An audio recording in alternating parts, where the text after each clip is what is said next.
This can't be anything, Eleanor said to herself 1,000 times a day. This man is more than your best friend. She sits on the end of your bed. She won't ever go away. You don't want her to go away. You cannot love him.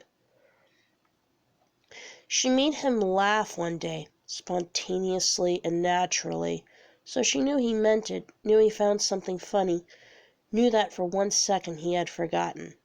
They were walking in the woods near Cone Place, and she pointed at a blue tit that she said reminded her of Winston Churchill. But other days she felt like she could barely reach him, as if he had positioned himself behind a tall wall and locked the gate. She would chat about the news or the weather or what vegetables he planted, and his face would close and his answers would come in brief staccato bursts. She felt like she lost the right to talk about Nancy, almost as if the word were stilled when she spoke it. Zara naturally knew nothing about whatever it was that she and Robert were doing, and wanted to talk all the time about her mother.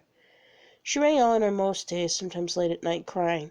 Nancy had become deified, which Eleanor noticed often happened with the dead, and surely more so when the dead person was your mother. But sometimes she wanted to shake Zara and remind her that Nancy had been far from perfect, far from blameless, although she didn't, because that would mean betraying her friend even more than she was doing already. She dreamed about Nancy all the time. Things they'd done, things they'd never done, things they'd talk about, things they never talked about. She found herself in impossible situations with her, shouted at her, was shouted at by her. They danced cheek to cheek, they scratched at each other's faces, they swapped bodies. Nancy stole her children, except they were hers in the first place. They sang and laughed and cried together. I'm sorry, she said out loud once on walking, but she got the impression that Nancy didn't care. Then it was suddenly spring, as if they had all but shut their eyes and wished, and finally whatever it was that was out there had granted them a small reprieve. Talk of the case had died down in the media, and police hadn't been in touch for a while. Not that the case was closed, they assured them, but there wasn't any fresh evidence, and they'd hit so many brick walls. Eleanor felt like she'd been swept along by something outside herself. This unfamiliar feeling in the center of her chest that made it harder and harder to stay focused on her own life. She knew Mary needed her, because Howard simply wasn't getting better. They ran endless tests on him, and all they could say with any certainty was that he didn't have a terminal illness. But she also knew that she wasn't spending as much time with Mary as she should, because the pull of Robert was always too strong. About the only thing she did with any regularity was to make sure she spent Thursday nights at home, because that was when she visited Irina. So perhaps it wasn't a surprise when Irina's daughter, Sarah, pulled her back slightly into her life. Sarah rang on a Monday afternoon that she'd spoken to her mother, and she sounded sick. Would Eleanor mind looking on her that evening? Eleanor had been due to have supper with Robert and Shevich for that meeting, so much she considered making up a lie to Sarah, but she also knew that if Irina was ill, she wouldn't admit it, and she would need to be hustled into being looked after. On the way home from work, she brought some fresh soup and bread, as well as a ginger cake, milk, and eggs. She didn't bother going up to her own flat, knocking on Irina's door as soon as she came in. It took Irina ages to answer, so long that Eleanor felt a sharp pain in her chest. She put her bags on the floor, was looking for her keys when Irina's door finally swung inward. The woman appeared slightly shrunken, if that was possible, and her face had taken on a yellowy, earthy pallor, her white hair hanging in thin wisps about her face, when usually it was pinned back. Sarah rang, Eleanor said by way of introduction. She said you sounded ill, so I've brought you some supper.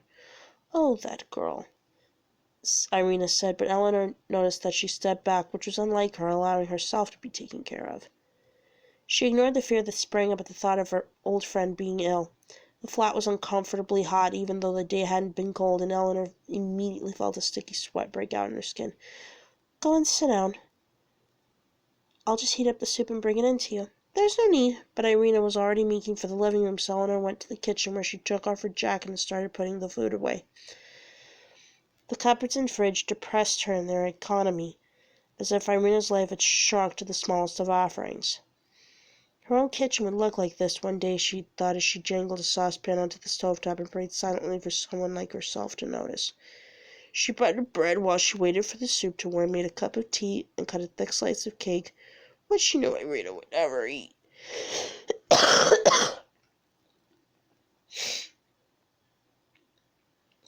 When it was ready, she arranged it on a tray and carried it to the front room where Irina was sitting in her tall wing-back chair looking out the window.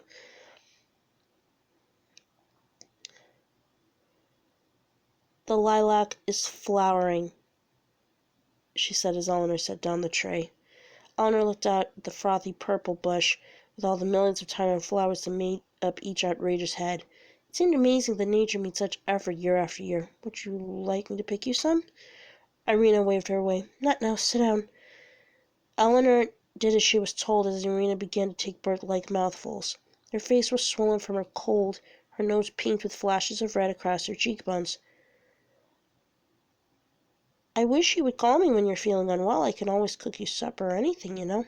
"I'm fine. Sarah worries too much. Have you taken your temperature?" Irina So Eleanor shut up, looking back at the lilac bushes that swayed outside the window. It made her realize that lilacs would be coming out at Combe Place, where she was going that weekend, and even though the thought was filled with the sadness of knowing Nancy would never see another lilac, it was also overridden with the joy of spending time alone with Robert. "Who's in your head?" Irina asked, making Eleanor jump. She tried not to laugh. "No one. You were smiling." Eleanor blushed. "I was thinking about someone, actually, but also trying not to." "How do you know?" Irina shrugged. "I have been alive for a very long time. I don't know what I'm doing." Eleanor looked back at the lilac bush, so pure and easy in its existence. "I think I might have fallen in love. But that is something good, no?"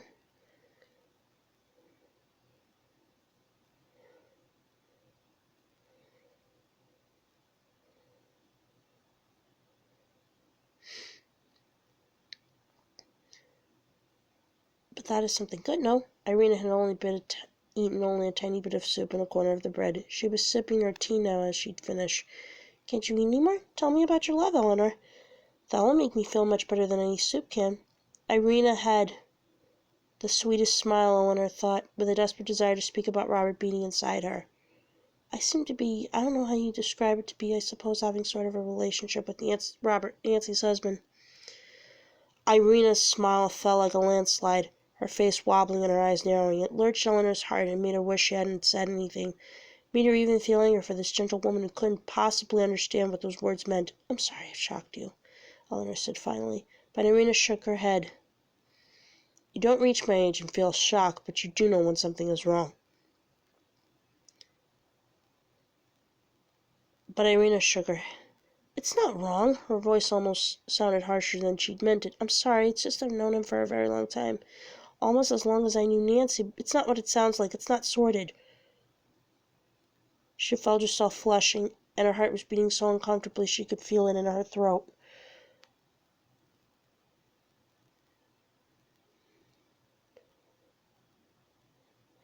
"It might not be sordid, but it is wrong." Irina was speaking softly, but her eyes were like hard little pebbles. "It is wrong for him and for Nancy, but most importantly, it is wrong for you, Eleanor." She thought she might cry, but she forced her tears back.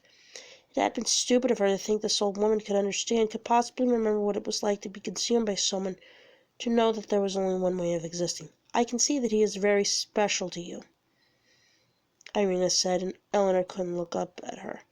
"But you are special to me, Eleanor, and I want you to be careful. I want you to look after yourself. Be kind to yourself." Eleanor guffawed, a harsh sound that jarred against Irina's sentiments. She stood, but otherwise she felt like she might faint. "I think you should have a bath while I'm here. I'll get on with the washing up." I don't need putting to bed like a baby," Irina answered, but she still stood and shuffled to the bathroom. Eleanor washed up in a flurry of nerves, her blood jingling through her body, her mind refusing to settle on anything Irina had said, and by the time the flat and Irina were clean, a new calmness had settled around them like dust on furniture. I'm sorry if I said too much, Irina said as she resettled herself in her armchair by the window, refusing to go to bed, saying there was a program on the television she wanted to watch later. You never say too much, Eleanor replied as she started to leave, overtaken by a sudden urge of tenderness. I'll look in I'll look it on you before I leave for work in the morning. Eleanor, Irina called her back from the door of the sitting room, making her turn around, when all she wanted now was to be alone in her cool flat, with a glass of wine and thoughts of Robert in her head. Promise me one thing. Anything. Remember, you are special. It was a preposterous concept, but to Irina she said, anything you say, which at least made the woman smile. She hurried now, but as she did, her foot snagged on something in the hall, and she lost her balance, nearly falling. She knelt down and saw that the carpet was actually two pieces joined together, one of which had come loose and stuck up above the other. She smoothed it back down and made a mental note to fix it properly.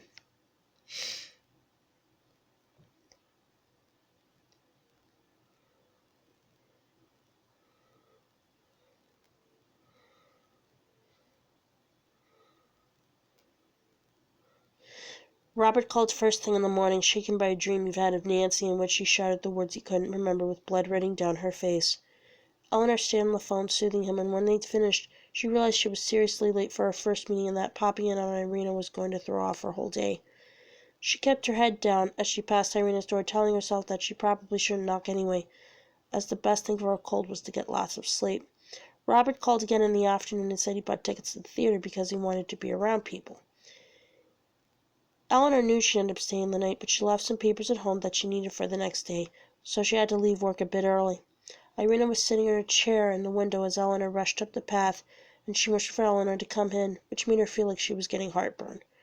Irina was at the door to her flat by the time Eleanor came in the front door, so she had no choice but to let herself be led into the warm, stuffy air.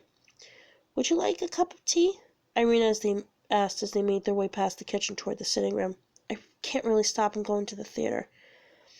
Irina sat in her chair, and so Eleanor sat opposite her, perching on the edge for a quick getaway. Are you going with Robert? The question caught Eleanor off guard. It seemed so unlikely that Irina would remember his name. I am actually, she hated herself for blushing. Irina's eyes were bright and her face slightly flushed, which Eleanor hoped was from her cold. I've been thinking about this since you told me. Eleanor nodded, a terrible urge to cry blocking her throat. You really must not do this, Eleanor. I don't think... She stammered over her words, sucking down the impulse to shout at the woman. I mean, really, you don't know anything about the situation.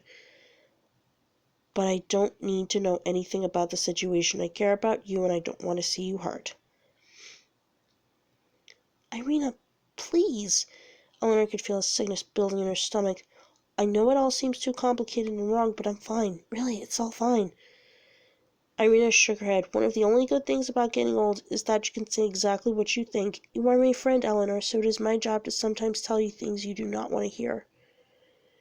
Eleanor wanted to clamp her hands over her ears because Irina's words sounded like a curse.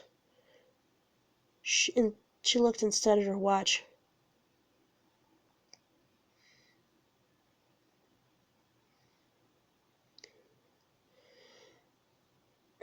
I have to go or I'll miss the start of the play. She made to stand, but Irina put a hand on her arm. You know, Eleanor, most love is fantastical, magical, and fantastic. But sometimes love is dangerous. Sometimes it rips out the heart and tramples over your life. Sometimes it is just not worth it. Irina stood then, letting Irina's hand fall. Eleanor stood then, letting Irina's hand fall. I'm sorry, I'm going to go now. Irina nodded. I will see you for supper tomorrow like usual? But Eleanor couldn't make herself turn around.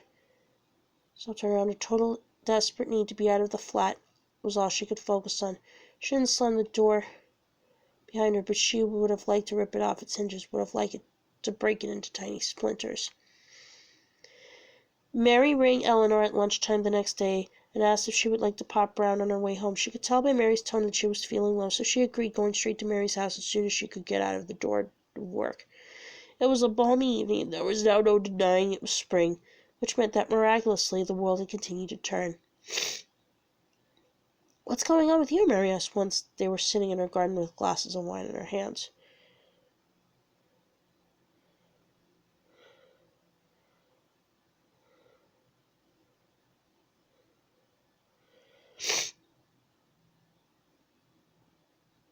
But Mary didn't have time to answer as Marcus walked through the back door into the garden. Eleanor turned in a chair, and the sight of him was shocking.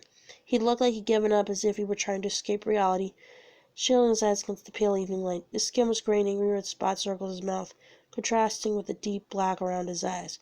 His clothes looked unwashed, and his hair was greasy. "You have any cash, Mom?" "Hello, Marcus," Eleanor said.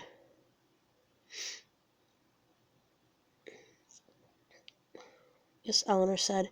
He glanced toward her. "Oh, yeah, hi. How are you?" She felt Mary shift next to her. How's college going? I'm dropping out." "Oh, I didn't know. How come?" He looked back at his mother, and she said, "My purse is in the kitchen." A bell rang from inside the house, and Mary started to get up. "I'll do it, Mum." Marcus said, "I think he just wants a cup of tea." "Okay, thanks, Marcus. Are going out then?" "Yeah, I'll make the tea, then shoot." "When will you be home?" "Dunno. See ya." Eleanor looked at Mary while waiting for her friend to speak, but she didn't. "Is Marcus okay?" she tried in the end. Mary had been worried about him for a while, and Eleanor realized she hadn't taken enough interest in this, letting other things overtake something that clearly should be of great concern. "How do you mean?" Mary sounded offended. "Well, I know you've been saying that you're worried about him, and he doesn't look great." "I know." Mary sipped her wine. "I told you, I don't know what's going on with him. He started last summer. He started going out more and staying out late, and I know he's smoking and drinking. But it seems to have escalated now, and I don't really know what to do about it." "Have you spoken to his college?" "Only insofar as they keep calling me about him missing classes. All he has to do now is sit his bloody A-levels, but he's adamant that he won't." "How about the doctor, then?" "I know I should, but I don't know what to say. It's been and it's all been really full on with Howard. I don't think I've ever heard Marcus offering to help Howard before." Mary rubbed her toe in the patchy grass. "He's been really good about all that, actually. He makes me feel like the lovely old Marcus must be in there somewhere." "I think that's what's so hard. In fact, he's always been such a sweet, sensitive boy, and suddenly he's become this sort of parody of a teenager." "Of course he's still sweet. It's bound to just be a phase or something." Eleanor realized as she spoke that Marcus and Sarah were both officially adults now, and that made her feel skittish and strange, like she wanted to run a lap of the tiny garden or something. Sometimes Eleanor had wondered what had become of them all. Mary sniffed dramatically, making Eleanor look over at her. Her beautiful skin had taken on a gray pallor with purple patches around her eyes. Sometimes Eleanor wondered what had become of them all. "Can your parents help?" she asked. She'd visited Mary's parents' house before, apart from her wedding, and she remembered it as a happy place filled with warmth and laughter. She remembered Mary's mother, with her bright blonde perm, and her Bangladeshi father who cooked curries that tasted like you were eating by an ocean. It made her long perversely for her own parents, dead or useless to her for so many years now. It was an unfair trick of her brain to play on her. "They call me a lot, but they're getting on and they're not that mobile. And my sister's so busy with her kids and her job. If I get totally desperate, they come, obviously, but it's not really practical."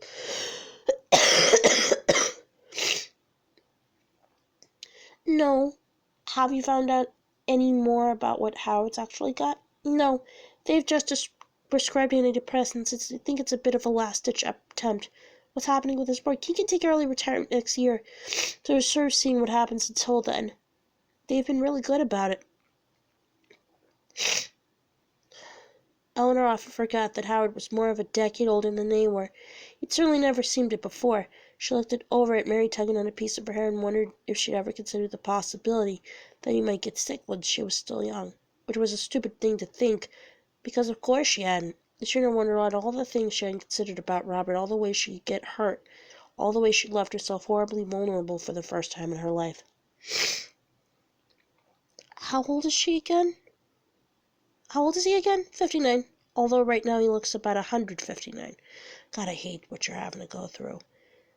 Mary was quiet for a while, and then Eleanor worried that she'd gone too far, but then Mary spoke again. It's very strange, but his illness has given me a sort of silence and space that I've never had in our marriage. And I've been filling that gap with memories, which hasn't been that great. It's made me feel very strange, as if I'm looking at myself from the outside." "But what are you going to do?" Eleanor wished she could help Mary in the way she helped other people, but the situation was like a maze and she couldn't see a way out. "I don't know, it sounds really selfish, but if he's not going to get better, I don't think I can let this be my life." "It's not selfish at all. Even if Howard had been the perfect husband, it wouldn't be selfish, but he hasn't exactly given you loads of reasons to want to look after him now." I mean, he's hardly been the best husband, has he? A tear escaped which Mary batted away with such force it was like she wanted to hurt herself. It was wonderful. He was wonderful at the beginning. Eleanor felt a tug of pure sadness for her friend. I know, sweetheart, but the last 10 years or so really haven't been great. Mary half laughed. It's ironic that I should be feeling like this now, isn't it? I've even thought about whether it would be possible to leave him.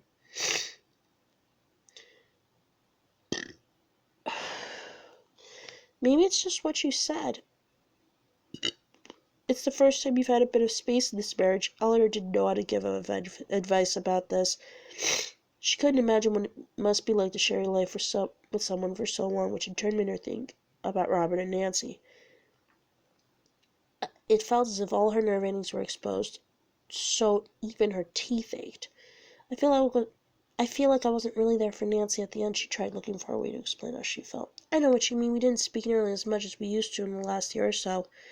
Mary's fingers wrapped tightly in her hair and her eyes welled. Do you remember that stupid idea we had about her volunteering for a charity? It must have been the Christmas before last. Do you remember we spoke to her about it at our Christmas lunch? She came to the lunch last Christmas, didn't she? Yes.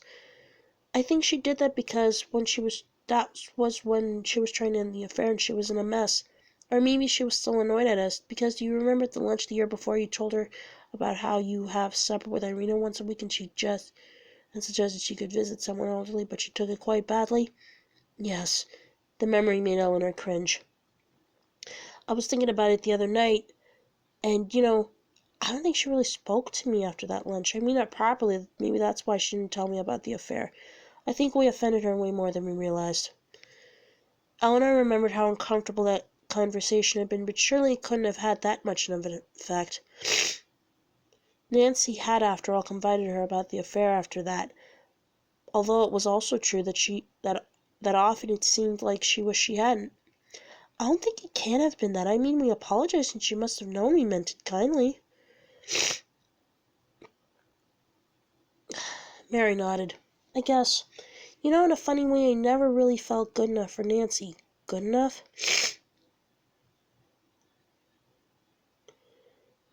Good enough? Eleanor asked, although she knew what Mary meant. Yes, like I wasn't the sort of person Nancy should be friends with. Like it had only happened because we met on that first night in uni. None of us would have ever met any other way. Didn't you ever feel that? If you'd stopped contacting me, I'd have been at your flat banging your door down, but I think I always suspected that would happen with Nancy one way or another.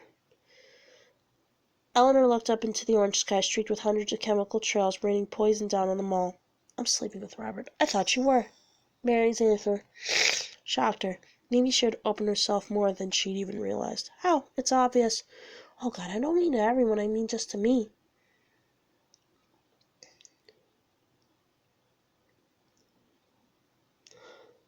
A police siren raced down the road.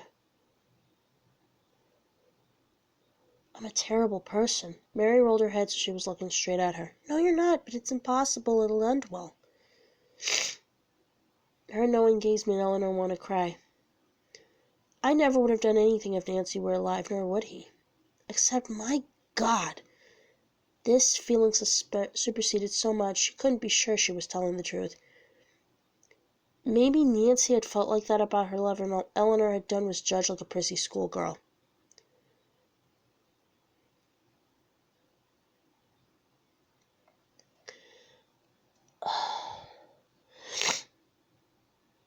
They were silent for a while, and then Mary said, He loved her very much, Elsie. You know that, don't you? Of course I do, she replied too quickly, but the words struck at her, forcing her to acknowledge something she was trying to forget. I just don't want you to get hurt. I mean, tell the absolute truth. Do you completely never think it could have been him? No, of course not. Why do you even ask that? The moonlight was dancing off Mary's glasses. Because he loved her so much, I don't think he could have borne losing her to another man. Slime slithered through Eleanor's guts. It was true she had lain with him sometimes, and looked at his strong hands wrapped around her body and wondered all the things he could do and all the things she couldn't know about him. The ground rocked beneath her chair. But he didn't know about the affair. He told you you suspected, and trust me, you always know even when you're in the stage of not admitting it to yourself. A bell rang from upstairs out of the open window of Howard and Mary's bedroom as if on cue. Bloody hell, Eleanor said. Doesn't it drive you mad? Less mad than when I didn't know where he was or who he was with, or when I had to listen to those silent phone calls, or when one of his students turned up at the house and I'd have to pretend I hadn't heard her crying. That's a bit sick, Mary. Maybe, but I guess we all adjust to whatever becomes normal for us. Seriously, though, Els, you don't have to. Even the easiest of relationships are rocky, and I don't want you to get dashed against rocks. I'm not in one of your Greek tragedies. Eleanor tried to laugh, but the sound died on her lips. We're all in a bloody Greek tragedy, Mary said. The bell rang through the window like a ghostly summons, and this time Mary did get up. I better see what he wants. Eleanor watched her friend's tiny departing figure as she was swallowed into the darkness of her kitchen. Mary's reasons for staying with Howard had always seemed so confusing, but for the first time Eleanor felt the beginnings of an understanding. Robert was the worst person for her to have fallen in love with, and yet it had happened, and she would never be able to explain it to anyone. Not even herself. She didn't even want to try, she just wanted to revel in it. She remembered coming to visit Mary with Nancy after Maisie's birth 13 years before. And all Mary had seemed to do for so many years was grow babies in her distended stomach, squeeze them out at home because Howard didn't believe in hospitals, and have them continually attached to her body because Howard believed in separation anxiety. That pregnancy had been hard for Mary. Her body barely recovered from Mimi's birth, but still Howard had chosen that moment to start behaving badly. During those 9 months, Eleanor fielded plenty of late-night phone calls in which Mary was desperate because Howard either hadn't come home or he'd shouted and belittled her over something trivial.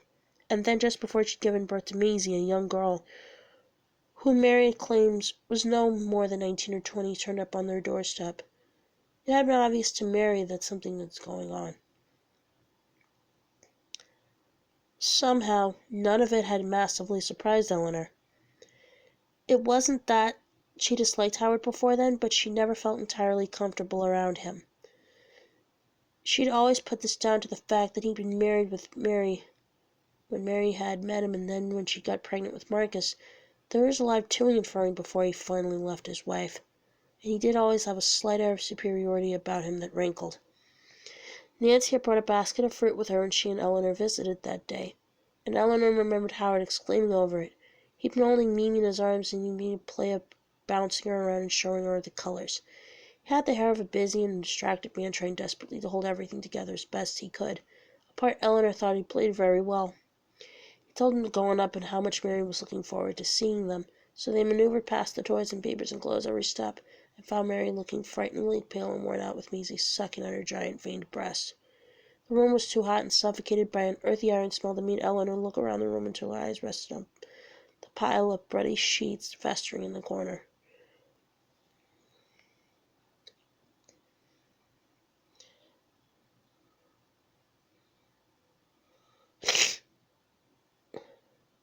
Is that Marcus I can hear crying? Marian asked, looking them passed out the door. I don't know, Eleanor said. Oh, God, I can't bear it.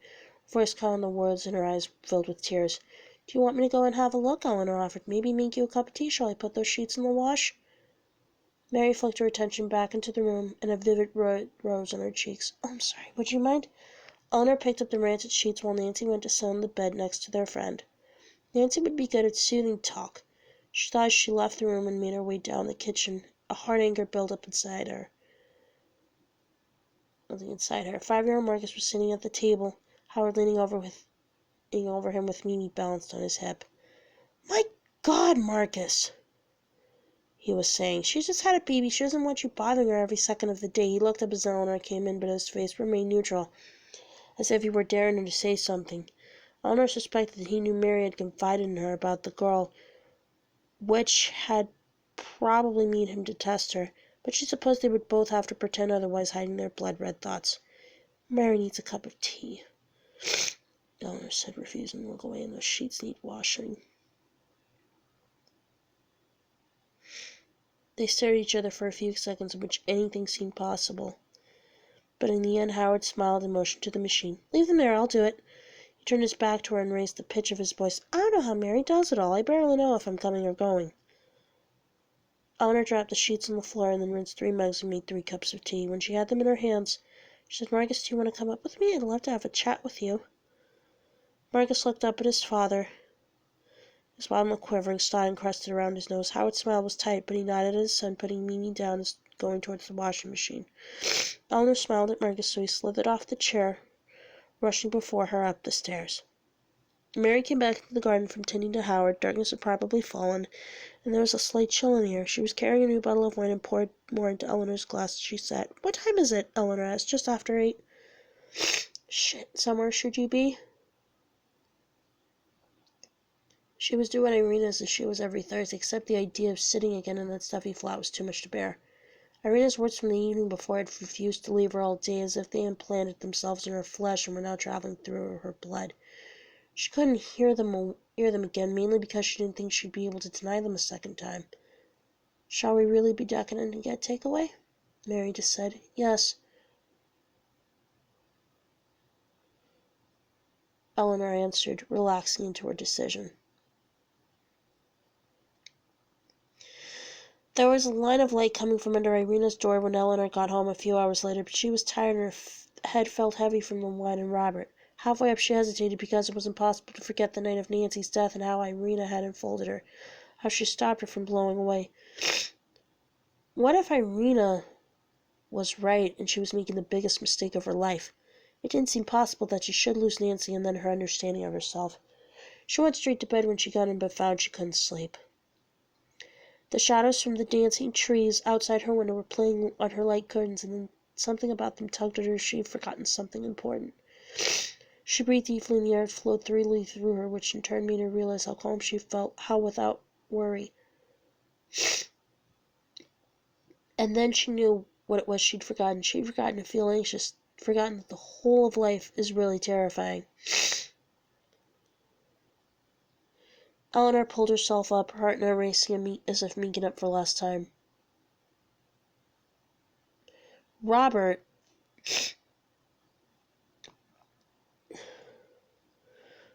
she realized, was as mesmerizing as the swaying trees that had lulled her into a false sense of security, in fact, to a state of almost total languishment. But what if she had been right all along, and love was a dangerous fallacy hiding much deeper and darker truths? She thought of Nancy and Mary, mother, herself, and wondered if this happened to all women in the end, this subjugation to a man, this total relinquishing of self to the point at which she forgot what was important.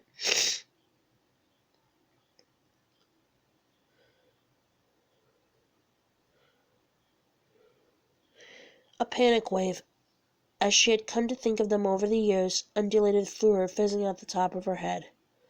Rosario was right, and the lover, whoever he was, didn't have anything to do with Nancy's death. And Mary was definitely right. Robert adored Nancy, maybe too much to ever let her go, which naturally begged a question about what she and Robert were doing together. What the hell she hoped to get out of this bizarre mess, or maybe more pertinently, what he was getting out of the situation.